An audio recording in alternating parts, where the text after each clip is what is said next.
తెలంగాణ విద్యుత్ వినియోగదారులకు షాక్ తగలనుందా? దీనికి సమాధానం అవునని వస్తోంది. ఇప్పటి వరకు థర్డ్ పార్టీ యాప్లైన Google Pay, PhonePe, Paytm ద్వారా వినియోగదారులు బిల్లులు చెల్లిస్తున్నారు. అలాంటి యాప్ల ద్వారా బిల్లులు స్వీకరించబోమని టీజీఎస్ పీడీసీఎల్ స్పష్టం చేసింది. నేరుగా వెబ్సైట్ లేదా టీజీఎస్ పీడీసీఎల్ యాప్లో చెల్లించాలని కోరింది. ఆర్బీఐ నిబంధనల ప్రకారం ఈ నిర్ణయం తీసుకున్నట్టుగా తెలిపింది. రైట్, మా associate input editor Nagesh join అవుతున్నారు. నగేష్, చాలా కన్వీనియంట్గా ఉండేది ఫోన్ పేనో లేకపోతే గూగుల్ పేనో ఇలాంటి థర్డ్ పార్టీ యాప్స్ ద్వారా. ఏంటి ఆర్బీఐ గైడ్ లైన్స్ ఏం చెబుతోంది? సడన్గా ఈ చేంజ్ వల్ల ప్రజలు ఎలాంటి ఇబ్బంది పడతారు?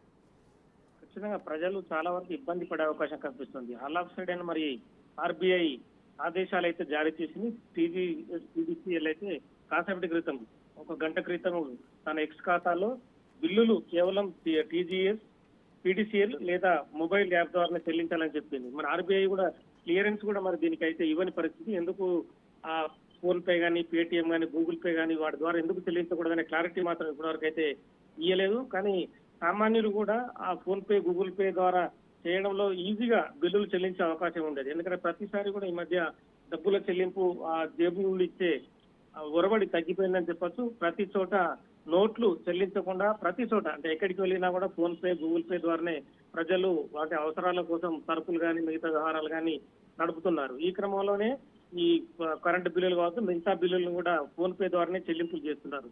మరి తాజా ఈ నిలుపుదలతో చాలా మంది సామాన్య ప్రజలు కావచ్చు, ఏమి తెలియని వాళ్ళు కూడా చాలా ఇబ్బంది పడే అవకాశం కనిపిస్తుంది. మరి ఆర్బీఐ గైడ్ లైన్స్ ఇవ్వడం ద్వారా టీజీఎస్ పీడీసీలు కూడా చాలా వరకు ఇబ్బంది పడే అవకాశం కనిపిస్తుంది. చాలా మంది బిల్లులు కొంతవరకు ఈ మంత్ నుంచి అయితే చెల్లింపులు కూడా ఒక్క నిమిషం హోల్డ్ అనే సెకండ్ నగేష్, మనం ఒకసారి టీజీఎస్ పీడీసీఎల్ చేసినటువంటి ట్వీట్ను మనం చూద్దాం. ట్వీట్ స్క్రీన్ షాట్ మనం చూస్తున్నాం. Dear consumers, as per the RBI directions, అంటే ఆర్బీఐ ఇచ్చినటువంటి డైరెక్షన్స్ ప్రకారం the service providers, those are PhonePe, Paytm, Amazon Pay, Google Pay, and banks have stopped to accept the electricity bills of TGS PDCL with effect of 1/7/2024.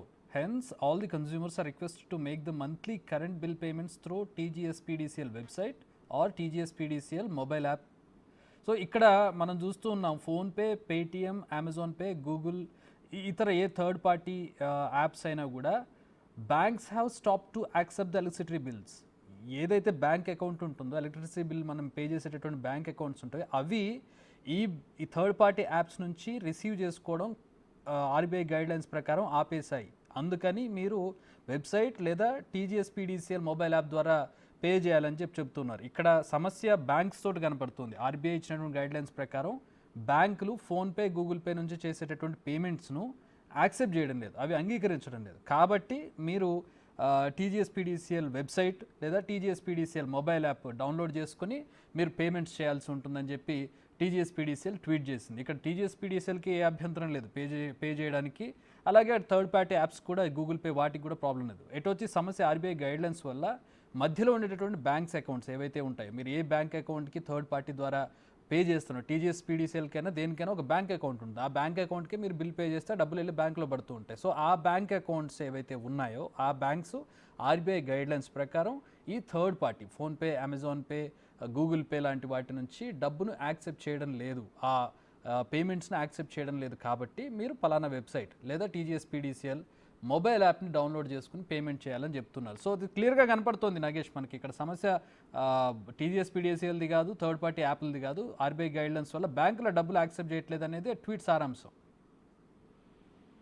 Clear గా కనిపిస్తుంది. కానీ ప్రజలకు ఇబ్బందికరమైన విషయం, RBI ఎందుకు ఇలాంటి గైడ్ లైన్స్ జారీ చేసిందంతా కూడా క్లారిటీ ఇవ్వాల్సిన అవసరం కనిపించేది. ఎందుకంటే ప్రతి నెల చెల్లింపులు కూడా మనం రెగ్యులర్ గా యాప్ల ద్వారానే చెల్లిస్తున్నాం. ఇప్పుడు సమస్య ఇక్కడ నగేష్, ఇక్కడ మనం చూసినట్లయితే ఒకసారి డిజిటల్ పేమెంట్స్ అనేది ఎంకరేజ్ చేస్తూ వీటన్నింటినీ ఎంకరేజ్ చేసింది గవర్నమెంట్. ఫోన్పే కావచ్చు, అమెజాన్ పే కావచ్చు, డిజిటల్ పేమెంట్లు చేయండి, స్కాన్ చేసి పే చేయండి, మీరు అసలు డబ్బులు పే చేయాల్సిన పని లేదని చెప్పి అందరితోటి థర్డ్ పార్టీ యాప్ని డౌన్లోడ్ చేయించుకొని వాళ్ళందరూ వాటికి అలవాటు పడ్డ తర్వాత ఇప్పుడు పేమెంట్స్ మేము యాక్సెప్ట్ చేయలేము, ఆర్బీఐ గైడ్ లైన్స్ ఇచ్చింది, ఇప్పుడు సడన్గా ఆర్బీఐ గైడ్ లైన్స్ ఇచ్చి ఇప్పుడు వాటిలో ఏదో సమస్య ఉందనో లేకపోతే ఏ సెక్యూరిటీ రీజన్స్ వాళ్ళు ఇప్పుడు చేసేస్తే ప్రజలందరి పరిస్థితి ఏంటి? డబ్బులు ఏటీఎంలకి వెళ్ళి డబ్బులు తీసుకోవడమే మానేశారు జనాలు. ఖచ్చితంగా. ఎందుకంటే మీరు చెప్తున్నట్టుగా చాలా మంది గతంలో అయితే ఏటీఎంల దగ్గర లైన్లు కట్టేవారు. ఇప్పుడైతే బ్యాంకులో డబ్బులు వేసుకుని phone pay, Paytm, Google pay, Amazon pay ద్వారా కూడా చాలా వరకు చెల్లింపులు చేస్తున్నారు.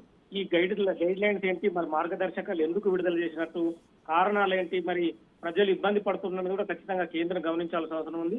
ఆర్బీఐ కూడా ఎందుకు ఈ రూల్స్ ని విధించి ఇలా కరెంటు బిల్లులు ఎందుకు చెల్లించాలని చెప్పిందని కూడా తెలియాల్సి ఉంది. అంటే దీనిపైన క్లారిటీ మరి రేపటి వరకు అయితే వచ్చే అవకాశం కనిపిస్తుంది. All right, thanks for the updates Nagesh.